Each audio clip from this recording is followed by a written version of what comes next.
was looming here in the United States.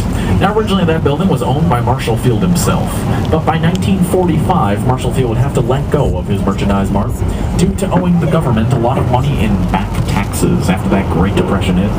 And he would sell it to a man who had a little bit of money. Mr. Joseph P. Kennedy, of the famous political family, would buy the merchandise mart for around $13 million, around half its resale value at the time. Use it as a furniture showroom, which it still basically gets used for today. But then by 1998, the Kennedy family would let go of the merchandise mart, selling it for somewhere around $600 million.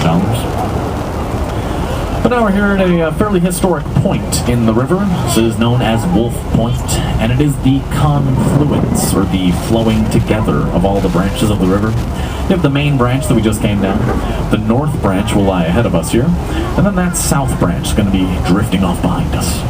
I mentioned this point in the river because it is historic in our city's sense. It was right around here along the riverbanks where some of the first buildings popped up in the Chicagoland area. And it was at one of those buildings, the Hotel Saginaw, in 1833. A bunch of those original Chicago settlers gathered together and signed the charter to officially incorporate Chicago into a town. So again, just kind of historic in our city's sense here. But now pull your attention off to the left of the boat. A little bit in front of us, there's that pink structure standing there.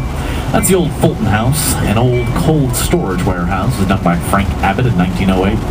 Now, of course, being a cold storage warehouse, it did not have any of the windows or balconies that you see in it today.